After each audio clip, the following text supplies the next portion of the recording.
ayat 1 sampai ke 8. Aku melayangkan mataku ke gunung-gunung.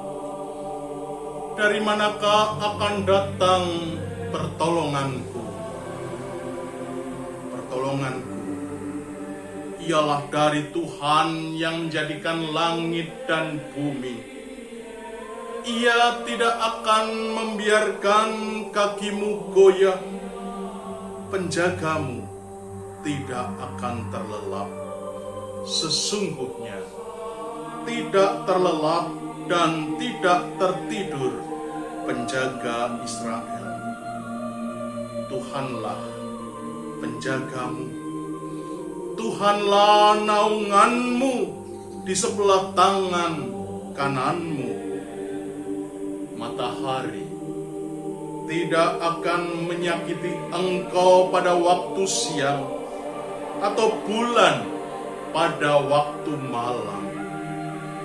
Tuhan akan menjaga engkau terhadap segala kecelakaan. Ia akan menjaga nyawamu. Tuhan akan menjaga keluar masukmu dari sekarang sampai selama-lamanya.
Mari saudaraku, sebelum kita bersama-sama mendengarkan firman-Nya, kita berdoa.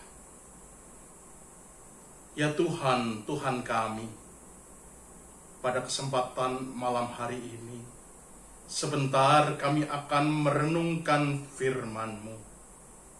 Saat ini Tuhan, di hari Sabtu sunyi ini, kami betul-betul ingin mendengarkan suara-Mu. Oleh sebab itu Tuhan, bersabdalah karena kami saat ini sungguh sudah siap untuk mendengarkannya. Tuhan, utuslah Roh Kudus-Mu untuk menaungi hati dan juga pikiran kami serta jiwa kami, agar kami betul-betul dimampukan untuk memahami kebenaran firman-Mu, sekaligus dimampukan untuk melakukan kebenaran firman-Mu di dalam setiap kehidupan kami. Tuhan juga yang akan menjaga hamba-Mu, yang akan menyampaikan sabda kebenaran firman-Mu. Tuhan, urapi hamba-Mu ini dengan kuat kuasa darah Tuhan Yesus, dan juga Roh Kudus Engkau curahkan baginya, sehingga ia boleh berkata-kata seturut dengan kehendak Tuhan, dan firman yang disampaikannya boleh menjadi berkat bagi kami semua. Ya Tuhan, bersabdalah, karena kami sudah siap untuk mendengarkannya. Di dalam Kristus Sang Firman yang hidup, kami berdoa. Amin. Saudaraku, bacaan firman Tuhan pada kesempatan malam hari ini diambil dari Injil Tuhan Yesus Kristus menurut Matius pasal 27 ayat 57 sampai 66. Matius pasal 27 ayat 57 sampai 66. Menjelang malam datanglah seorang kaya, orang Arimatea, yang bernama Yusuf, dan yang telah menjadi murid Yesus juga. Ia pergi menghadap Pilatus dan meminta mayat Yesus. Pilatus memerintahkan untuk menyerahkannya kepadanya, dan Yusuf pun mengambil mayat itu, mengapaninya dengan kain lenan yang putih bersih, lalu membaringkannya di dalam kuburnya yang baru yang digalinya di dalam bukit batu. Dan sesudah menggulingkan sebuah batu besar ke pintu kubur itu, pergilah ia. Tetapi Maria Magdalena dan Maria yang lain tinggal di situ, duduk di depan kubur itu. Keesokan harinya, yaitu sesudah hari persiapan, datanglah imam-imam kepala dan orang-orang Farisi bersama-sama menghadap Pilatus, dan mereka berkata, "Tuan, kami ingat bahwa si penyesat itu sewaktu hidupnya berkata, 'Sesudah 3 hari aku akan bangkit.' Karena itu, perintahkanlah untuk menjaga kubur itu sampai hari yang ketiga. Jikalau tidak, murid-muridnya mungkin datang untuk mencuri dia, lalu mengatakan kepada rakyat, 'Ia telah bangkit dari antara orang mati,' sehingga penyesatan yang terakhir akan lebih buruk akibatnya daripada yang pertama." Kata Pilatus kepada mereka, "Ini penjaga-penjaga bagimu. Pergi dan jagalah kubur itu sebaik-baiknya."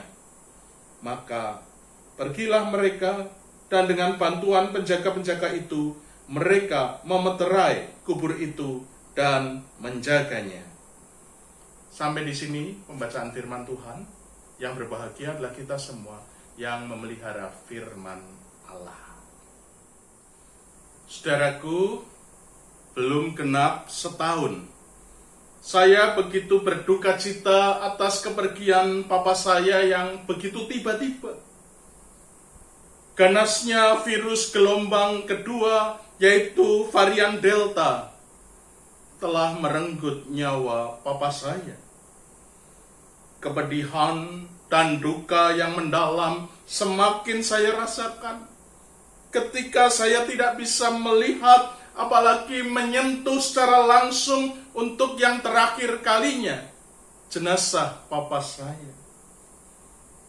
Belum lagi akibat ganasnya virus ini, saya tidak bisa memakamkan papa saya dengan selayaknya karena pihak rumah sakit langsung membungkus dan memasukkan ke dalam peti jenazah serta harus segera dimakamkan tanpa disemayamkan terlebih dahulu. Sungguh saudaraku, sampai hari ini terkadang masih muncul perasaan sedih, perasaan duka cita yang begitu mendalam. Dan saya yakin saudara, kita semua juga pasti pernah merasakan kepedihan karena kematian seseorang yang kita kasihi. Bagaimana rasanya saudaraku? Ya, begitu menyakitkan bukan? Nah, demikian pula dengan saudara-saudara, para murid, dan orang-orang yang dekat dengan Tuhan Yesus ketika mereka harus menerima kenyataan bahwa orang yang mereka kasihi telah mati. Mereka juga pasti mengalami kesedihan dan duka cita yang begitu menyakitkan. Saudara, mari kita bayangkan. Sehari setelah kematian orang yang kita kasihi, kira-kira bagaimana rasanya? Saya masih teringat, papa saya juga meninggal dan langsung dimakamkan pada hari Jumat tanggal 23 Juli 2021. Pada hari Sabtunya, saya merasa bahwa sepertinya apa yang saya alami ini hanyalah mimpi di siang hari bolong. Saya terus bertanya kepada diri saya sendiri, apakah betul Papa sudah tiada?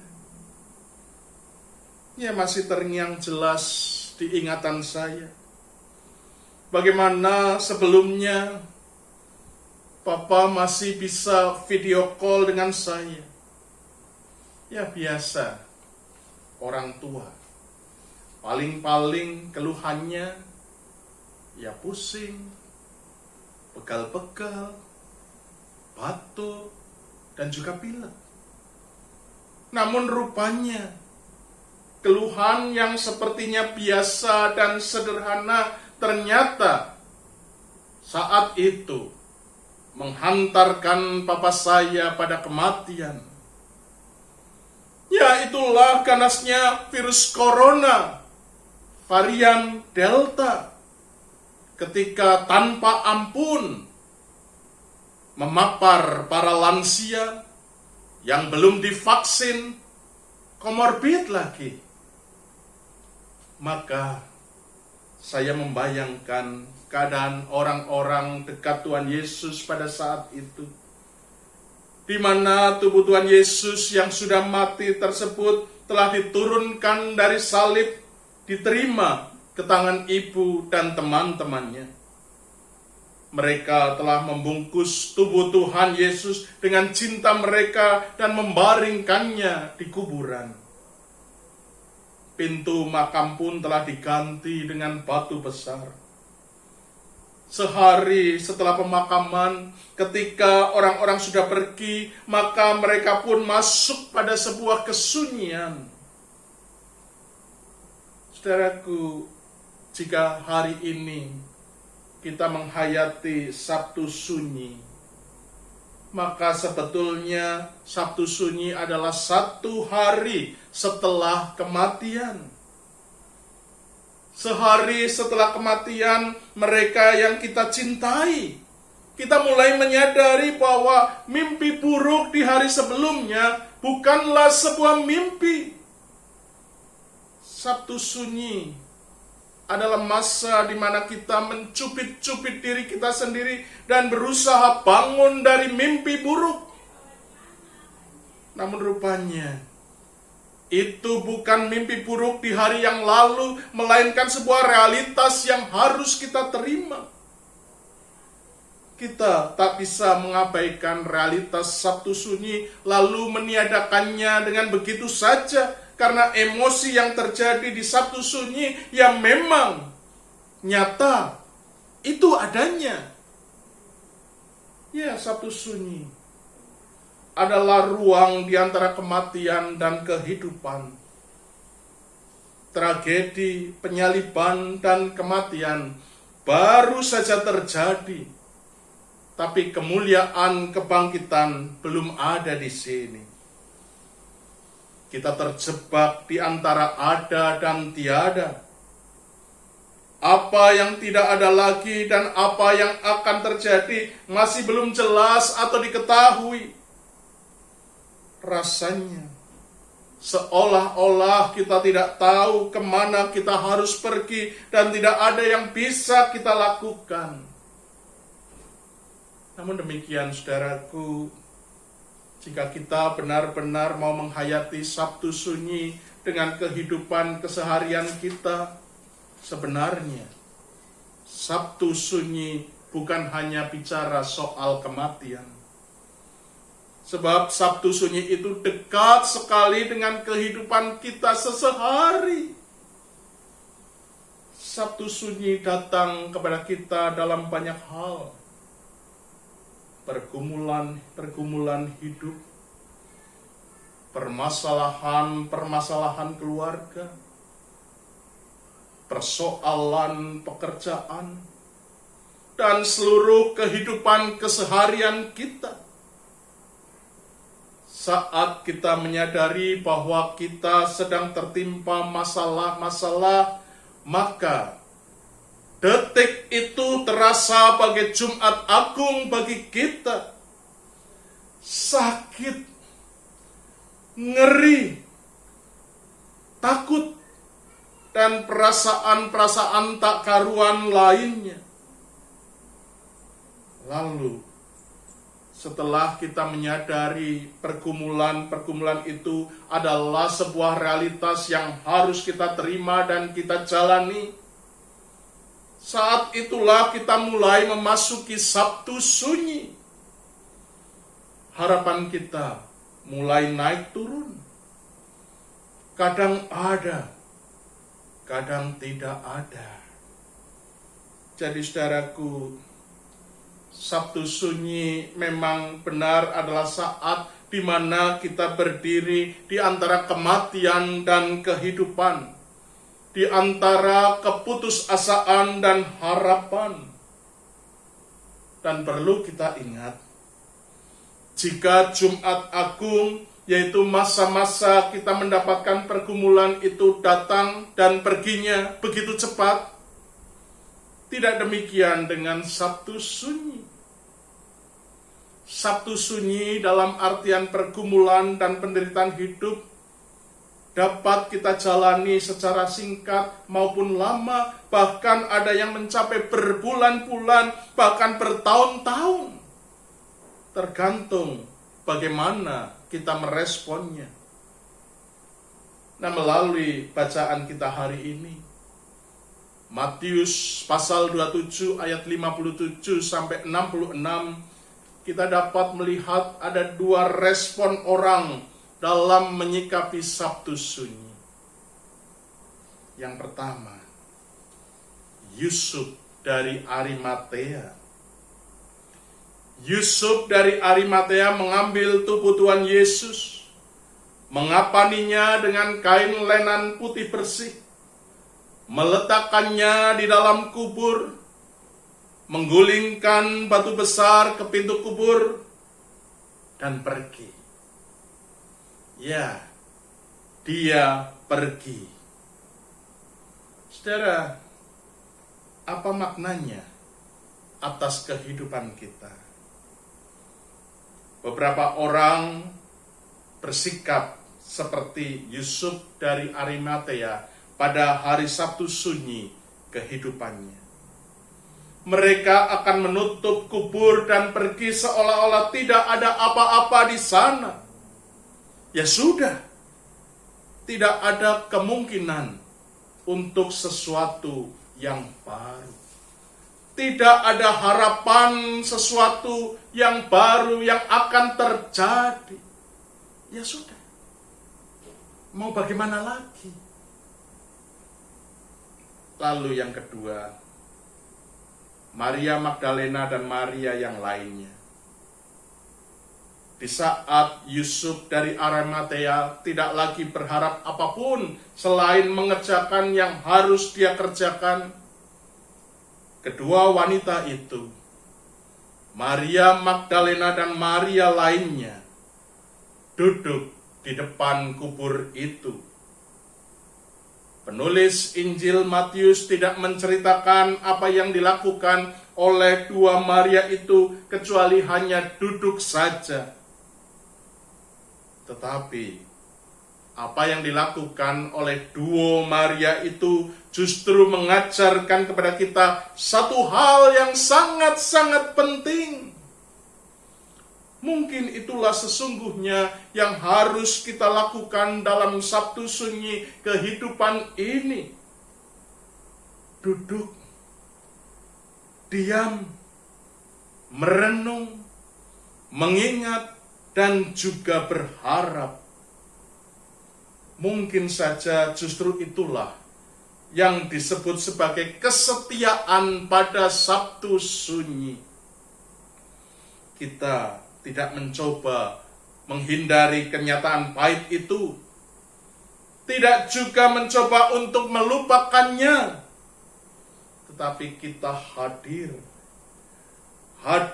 pada kenyataan apa adanya, sepahit apapun itu, tetap berharap dan setia akan terjadi satu hal yang baik di kemudian hari.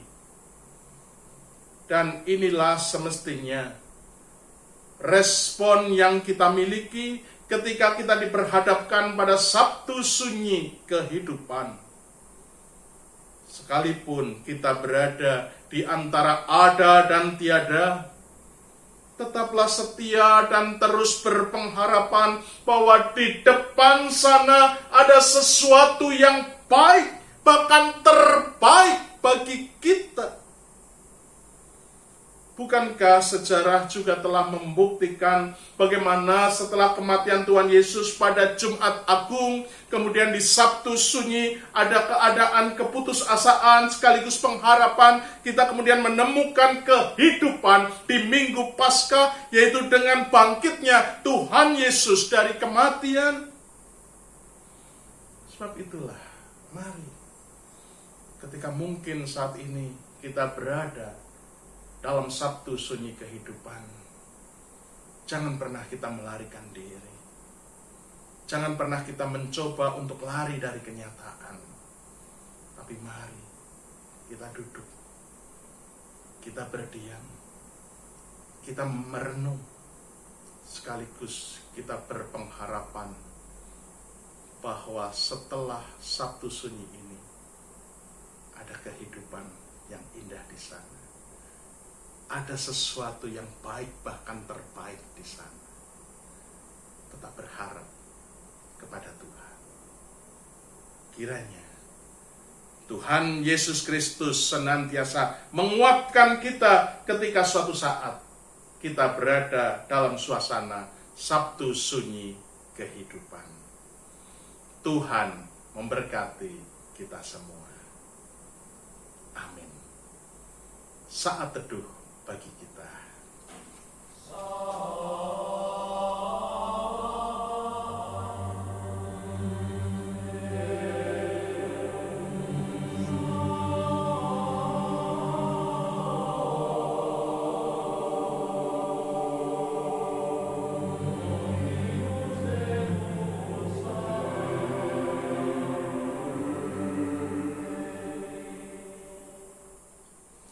Mari saudaraku, kita menaikkan doa-doa syafaat kita.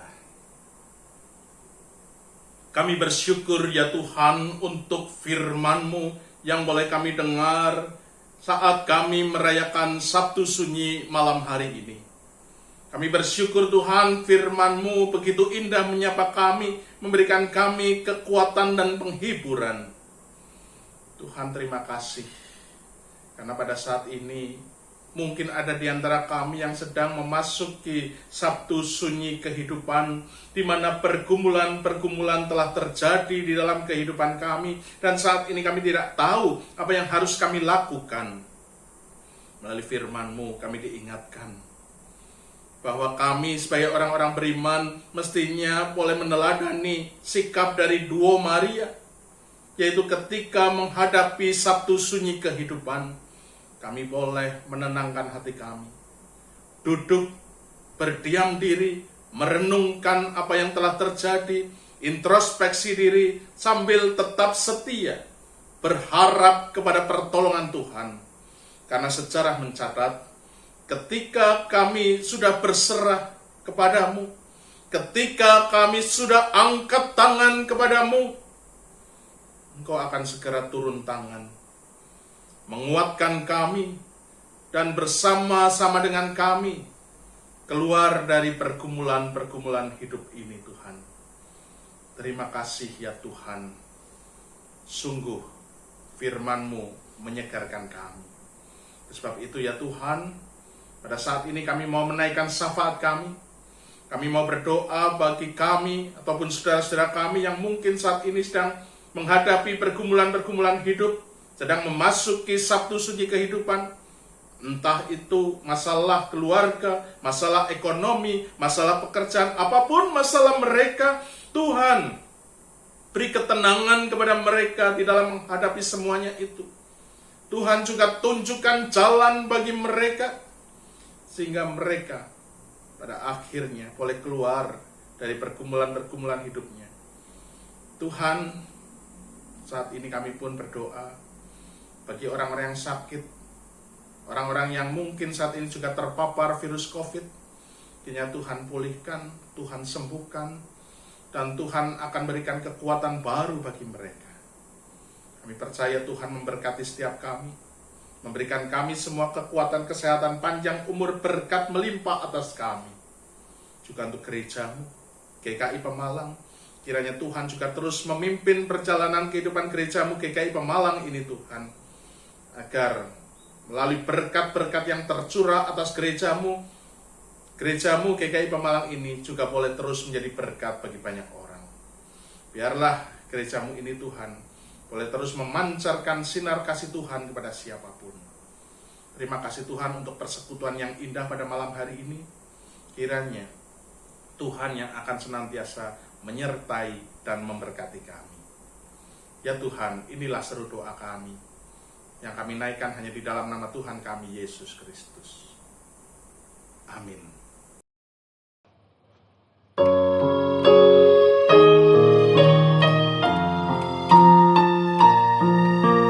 Yesus Kristus, cahaya hatiku, jauhkan aku dari kegelapan. Yesus Kristus, cahaya hatiku, biarkan ku sambut cinta-Mu. Yesus Kristus, cahaya hatiku, jauhkan aku dari kegelapan. Yesus Kristus, cahaya hatiku, biarkan ku sambut cinta-Mu. Yesus Kristus, cahaya hatiku, jauhkan aku dari kegelapan. Yesus Kristus, cahaya hatiku, biarkan ku sambut cinta-Mu. Yesus Kristus, cahaya hatiku, jauhkan aku dari kegelapan. Yesus Kristus, cahaya hatiku, biarkan ku sambut cinta-Mu. Yesus Kristus, cahaya hatiku, jauhkan aku dari kegelapan. Yesus Kristus, cahaya hatiku, biarkan ku sambut cinta-Mu.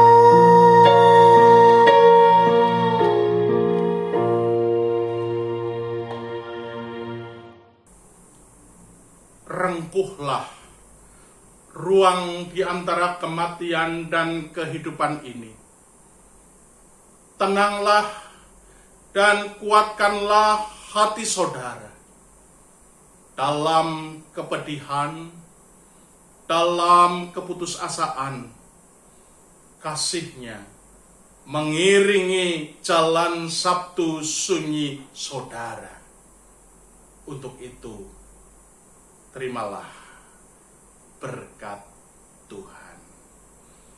Kasih karunia dan damai sejahtera dari Allah Bapa kita dan dari Tuhan Yesus Kristus menyertai saudara sekalian.